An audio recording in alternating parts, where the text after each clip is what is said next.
어느 날 갑자기 세상이 빙빙 도는 어지러움을 느꼈다면 오늘 주제의 주인공일 수도 있습니다. 오늘의 주제, 이석증. 먼저 랭킹으로 만나보시죠. 팔색조의 매력을 가진 배우 윤예희 씨. 세월의 화살이 이분만 피해갔는지 여전히 동안 미모를 선보이는 윤예희 씨에게도 건강의 적신호가 펴졌습니다. 어느 날 아침 편안하게 눈을 뜬 윤예희 씨는 핑 도는 어지러움에 그만 침대에서 넘어졌다며 이석증을 고백했는데요. 이석증을 앓고 난 후 건강의 중요성을 깨달았다는 윤예희 씨. 건강 잘 지키셔서 앞으로는 더 많은 활약 보여주시기 바랍니다. 1인 방송과 코미디 프로그램에 다방면으로 활약하고 있는 개그우먼 이국주 씨. 이국주 씨의 인기는 이 한 장의 사진으로도 가늠할 수가 있는데요. 녹화 후 분장도 지우지 못한 채 고나게 잠들어버린 국주 씨. 그런데 과거에도 이렇게 바쁜 스케줄로 큰일 날 뻔한 일이 있었다고 하는군요. 바쁜 스케줄을 소화하다 어지러운 증상으로 결국 병원 신세를 졌다는데요. 진단명은 다름 아닌 이석증. 인기가 높았던 시절 극심한 스트레스가 원인이었다고 합니다. 국주 씨, 너무 스트레스 받지 마시고 이제 건강 좀 챙기고 더 환한 모습으로 오래오래 이제 결혼도 해야죠. 예. 자, 오늘 이석증에 대해서 알려주실 분 이비인후과 전문의 오재국 선생님 나오셨습니다. 어서 오십시오. 네, 안녕하십니까. 네.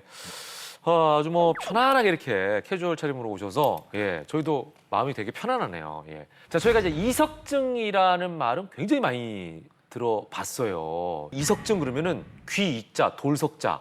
그래서 귀에 돌이 들어갔다 이렇게 생각하고 있는데. 네, 맞습니다. 사실은 이제 귀 안에 네. 돌멩이가 있는 기관이 있는데 네. 그 기관에서 돌멩이가 떨어져 나온 거죠. 그러니까 이제 그래서 귀에 돌멩이가 들어있어요? 예, 돌멩이로 이루어진 기관이 있습니다. 근데 뭐 그래요? 이제 뭐 정확하게 돌멩이가 돌멩이처럼 아니겠지만, 생긴 게 아니고 그렇죠. 돌멩이로 돌멩이처럼 생긴 거죠. 돌멩이처럼 생긴 기관이 있군요. 이석이라는 기관이 있군요. 네, 원래 우리가 달팽이관이라는 걸 아시잖아요. 예, 많이 달팽이관은 들었죠. 소리를 듣는 기관이고요. 예. 어지러움을 담당하는 기관은 뭐 전정기관이라고 하는데 네. 전정기관에 이제 세반고리관이 있고 네. 이석기관이 있습니다. 네. 이석기관이라는 건 올라갈 때나 앞으로 갈 때 어지러움을 느끼지 않게 하는 기관이고요. 네네네. 세반고리관은 보통 회전을 할 때 네. 어지러움을 느끼지 않게 하는 기관이죠. 아까도 제가 말씀드렸지만 우리가 담석증 이러면은 거기에 이제 칼슘 같은 게 쌓여가지고 돌멩이처럼 굳어지는 걸 우리가 담석이라고 하잖아요, 그죠? 근데 요거는 이석이라는 게 돌멩이처럼 생긴 기관을 얘기한다. 이렇게 이해하면 되겠네요. 네, 맞아요. 근데 이제 사실 여기도 칼슘 대사와 좀 연관은 있습니다. 그래요. 네. 오. 근데 그게 떨어지는 거예요, 그럼 이석증은? 네. 떨어지는 이유는 여러 가지가 있죠. 예. 뭐 노화 같은 것도 있고요. 예. 뇌의 질환이라고 해서 예. 귀 안에 어떤 질병이 있을 때도 잘 생기고요. 그다음에 비타민 D의 결핍이나 골다공증 같은 게 있을 때도 잘 생깁니다. 예. 또 하나는 뭐 혈액순환 장애들이 있죠. 뭐 예. 고혈압, 당뇨, 예. 고지혈증 이런 것들이 있어도 예. 잘 생긴 걸로 되어 있습니다. 그러면은 이석이 떨어져 나가면 이제 이석증이 생기게 되고 그러면 아까 얘기한 대로 약간 어지러움 같은 걸 이제 느낀다 그랬는데 그 외에 어떤 증상들이 생기나요? 사실은 이제 어지러움 자체를 어떻게 느끼느냐가 핵심이거든요. 네네네네. 그러니까 어떤 어지러움증들은 20분, 30분 하루 종일 어지러운 병도 있는데 네네네. 이석증의 포인트는 예. 보통 1분 이내에 아주 짧게 어지러운 게 이석증의 포인트입니다. 그리고 다시 좋아져요? 네. 어떤 때 어지럽냐면 예. 내가 어떤 자세를 취할 때 어지러워요, 보통.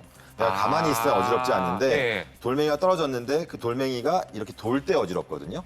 그러니까 내가 고개를 돌릴 때 돌고 그러니까 움직이니까. 네, 고개를 숙일 때 돌고 예, 이런 그러니까 거죠. 이렇게 딱 움직일 때 이게 그 떨어져 있는 게 움직이니까 네. 어지러운 거군요. 그러니까 만약에 운전을 한다고 치면은 내가 운전을 할 때 앞만 보고 간다고 하면 어지럽지가 않은데 내가 이제 뭐 백미러를 봐야 보려고 된다든지. 딱 고개를 돌리는 순간 확 수가 어지러운 핑. 거죠. 네. 그거 굉장히 위험하네. 그렇죠. 만약에 사고가 이석증이 날 수도 있다면 있네요. 그럴 수가 있는 거죠. 그러네요. 자, 가만히 있어도 세상이 빙빙 도는 것 같은 이석증. 이분도 겪었다고 하는군요. 랭킹으로 만나보시죠. 사랑은 돌아오는 거야! 를 외치던 멜로 장인에서 이제는 열혈 변호사, 열혈 형사로 브라운관을 누비는 배우 권상우 씨. 맡은 캐릭터마다 열정 넘치는 역할인데 실제 생활도 그렇다고 하는군요. 손태영 씨와 알콩달콩 여전히 깨소금 생활을 보여주고 있는 권상우 씨는 딸이 태어났을 때 밤낮으로 아이를 돌봤다고 하는데요. 아이 돌보는 요령이 없어서 계속 밤샘을 하다가 어느 날 이석증 증상으로 아이를 앉혀놓은 채 그대로 그냥 쓰러졌다고 합니다. 아이쿠, 아이 돌보는 것도 체력 싸움이던데요. 권상우 씨 힘내시고 좋은 아빠의 모습, 또 좋은 연기자의 모습 계속 보여주시기 바랍니다. 한 예능 프로그램에서 본인의 주량이 2박 3일이라고 밝히며 화제가 된 배우 이채영 씨. 와, 2박 3일이면 진짜 센데요. 네. 나 옛날에 먹어봤는데 잘 모르겠던데. 아무튼 일일 드라마에서 주량만큼이나 센 캐릭터로 시청자들에게 눈도장을 콕 찍었다고 하는데요. 매일 방송하는 일일 드라마의 특성상 체력 소모가 많은 데다가 악역을 맡다 보니 소리 지르는 장면이 많아 힘들었다는 이채영 씨. 체력과 면역력이 같이 떨어지면서 결국 이석증이 찾아왔다고 합니다. 채영 씨, 얼른 건강해진 모습으로 다시 밝은 모습 보여주시고요. 언제 한잔하자. 자, 지금 보니까요. 이 두 분 모두 체력적인 소모가 상당했네요. 이제 몸이 피곤할 때 체력과 이석증이 어떤 관계가 있지 않나 이런 생각이 드는데요. 피곤한 것과 이석증은 크게 관계는 없는데 네. 보통은 피곤할 때 내가 원래 이석증의 성향을 갖고 있었던 사람이 나타나는 경우가 많고요. 아, 원래 성향이 있었는데 피곤한 김에 이게 나타난다. 네, 그렇죠. 이석증이 있더라도 예. 돌멩이가 매우 작거나 이런 예. 경우에는 우리가 모르고 지내거든요. 그런데 이제 내가 피곤할 때는 더욱더 체력이 떨어지니까 그럴 때 느낄 수가 있고 또 하나는 이제 스트레스를 많이 받게 되면 네, 네, 네. 아무래도 이석증이 올 수 있는 가능성은 많습니다. 아. 왜 그러냐면 혈관이 좁아지면서 예. 귀로 가는 혈류 같은 것들이 떨어지면서 이석증이 유발될 수도 있죠. 그러네요. 자, 그런데 우리가 이제 빈혈이라는 또 증상이 있잖아요. 그것도 어지럽잖아요. 그러면은 이게 이석증인지 빈혈인지 자가 진단해 볼 수 있는 어떤 방법이 있을까요? 되게 어지러움의 패턴을 갖고 우리가 구분할 수가 있거든요. 예. 근데 빈혈은 보통은 이렇게 앞이 하얘진다거나 예. 이렇게 힘이 없어지는 느낌의 어지러움증을 주로 호소하는 거고요. 예. 이석증은 정말 사방이 빙글빙글 돕니다. 아, 네, 내가 그러니까 우리가 예를 들어서 그 빙글빙글 도는 놀이기구 탔을 탄 것 때 같은 느낌. 빙글빙글 도는 것처럼. 그러면은 이게 그 놀이기구 탄 다음에는 우리가 중심 못 잡고 쓰러지잖아요. 네. 그러니까 이것도 똑같이 그런 상황이 생길 수 있겠네요. 생길 수 있는데 네. 지금 정말 중요한 질문이신데요. 귀 때문에 어지러운 거는 보통은 걸을 수가 있습니다. 내가 억지로 걸으려고 하면 걸을 수 있어요. 어떻게든 걸을 수가 예. 있습니다. 그런데 뇌 때문에 어지러운 병은 내가 아무리 걸으려고 해도 쓰러지거든요. 그러니까 만약에 내가 걸을 수 없다라고 한다면 네. 꼭 CT나 MRI를 빨리 찍어야 하는 거죠. 그러니까 어지러운데 내가 아무리 걸으려고 막 의지를 막 발산해서 하려고 해도 안 된다 그러면 뇌에 문제가 있다. 네, 맞습니다. 억지로 걸으려고 하는데 걸을 수 있다 그러면 이석증인 가능성이 있다. 네, 짧게 어지러운데 네. 걸을 수 있다면 이석증이고 그러네. 이석증은 보통 이제 어지러움과 어지러움 사이에는 정상적인 생활을 할 수가 있는 게 일반적입니다. 그렇군요. 자, 그러면은 선생님께서는 환자가 왔을 때 요거 이석증이다 아니다 이걸 어떻게 진단을 하세요? 어떤 특정한 체위를 만들어가지고 그 체위에서 어지러움을 느끼거나 아니면은 눈동자에 특별한 움직임이 있거든요. 이런 눈동자의 움직임을 보고 진단을 하게 되고요. 진단에서 매우 중요한 거는 이석증이 있다 없다도 중요하지만 이석증이 어디에 들어있다는 걸 잘 알아야 됩니다. 이석이 어디에 떨어져 있는지. 네, 해방고리관이라고 하는 게 네. 세 개가 있거든요. 예. 그러니까 그 중에 어디에 들어갔는지, 그 안에서도 앞쪽에 있는지, 뒤에 뒤쪽에 있는지, 털에 껴 있는지, 물에 떠 있는지 이런 거에 따라서 다 치료가 달라요. 그래요. 그러니까 그거를 진단하는 게 제일 핵심입니다. 그렇군요. 자, 그리고 이제 어지럼증이라고 하는 이 증상은 워낙 질환에 따라서도 많이 나타나는 증상이잖아요. 혹시 이석증하고 비슷한 혼동되는 질환들이 있을까요? 제일 많은 게 아마 이제 기립성 저혈압. 아, 맞아. 예, 제 아내가 그래요. 네. 아, 오래 앉아 있다가 갑자기 일어나면 어지러워 이런 네, 경우. 그러니까 보통 이제 이석증도 누워서 자다가 일어날 때 네. 어지럽다고 생각을 많이 하거든요. 네. 또는 이제 누워 있다가 돌아 누울 때 어지럽기 때문에 네. 기립성 저혈압하고 혼돈을 되는 경우가 많아요. 그리고 이제 최근에 이제 또 진단되는 병인데 기립성 빈맥증이라고 네. 일어나는데 심장이 빨리 뛰는 거예요. 네. 이런 병들을 감별하는 게 매우 중요하고 메니에르병, 편두통성 어지러움증 네. 이런 병들은 다 이석증과 좀 뭐 헷갈릴 수가 있기 때문에 그런 걸 잘 진단해야 되고 아까 말씀하신 것처럼 네. 가장 중요한 건 이석증이라고 진단이 됐거나 생각이 되는데 예. 이게 너무 오래 가는 거죠. 치료를 했는데도. 그러면 꼭 뇌에 문제가 네. 있는지를 생각해야 됩니다. 그렇군요. 자, 그리고 아까 선생님께서 처음에 체력적인 문제를 언급해 주셨는데 혹시 나이나 성별과도 이게 관계가 있을까요? 그럼 나이랑은 뭐 매우 연관이 많죠. 실제로 나이가 들어서 생기는 병이라고 볼 수 있거든요. 그래요? 나이가 들게 되면 이석과 이석을 묶어주는 끈이 느슨해지고 이석 자체가 예를 들어 돌멩이라고 치면 돌멩이가 잘 으스러지는 돌멩이가 됩니다. 그러니까 나이가 많을수록 이석증이 많이 생기고 네. 특히 이제 제일 많은 때가 60대 네. 이럴 때 많이 생깁니다. 어... 그다음에 남녀의 비율을 보면은 한 2대1 정도로 여자들이 좀 남자보다는 많은 것으로 되어 있습니다. 여기서 갑자기 드는 궁금증이 있네요. How many 이석? 이석이 여러 개가 있나요? 이석증이 이제 보통 떨어져 나올 때도 한 개가 떨어져 나오는 게 아니라 네. 보통은 150개 정도 이상이 떨어져 나온다고 하거든요. 에? 그래서 우리가 이석증 치료를 했을 때 네. 30개 미만으로 떨어져야만 이제 우리가 환자들이 어지럽지 않은 상황이 될 수가 있어요. 그러면 이석이라는 게 몇 개가 있는 거예요? 그 셀 수는 없는 거예요? 그 전자현미에 보면 어마어마하게 많죠.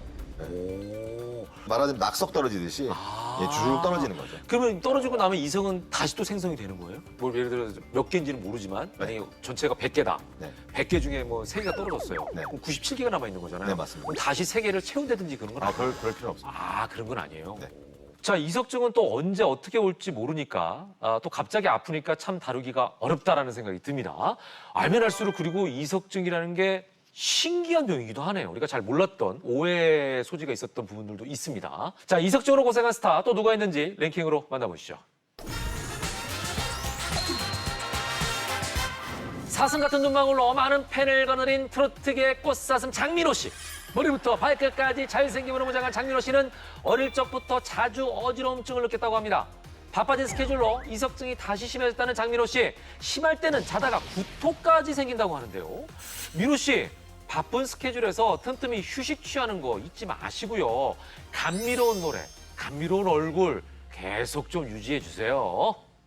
자, 장민호 씨는 이석증이 원래 있었고 또 바쁜 스케줄로 인해서 더 심해졌다고 했는데 이석증이 계속 재발할 수 있는 질환이네요. 아까 선생님 설명에 의하면. 이석증은 보통 1년에 한 20% 정도 재발하는 걸로 되어 있습니다. 아, 1년에 20%요? 너무 빈번한 거 아닙니까, 그러면? 그런데 몇 번 치료하다 보면 대개는 네. 이제 그런 빈도가 많이 작아지죠. 오. 자, 이제 가장 중요한 겁니다. 이걸 이제 치료할 수 있는 방법이 뭐냐는 건데 계속 들으면서 떨어진 이석을 주워서 없애는 건가? 아니면 갖다 다시 붙이나? 뭐 별 생각을 다 해봤어요. 이 이석증의 경우의 수가 따지고 보면 한 50가지 정도가 넘거든요. 네. 그러니까 어디에 돌멩이가 빠졌는지를 안 다음에 체위 변환 치료를 통해서 그 제자리로 갖다 주는 치료를 하는 거죠.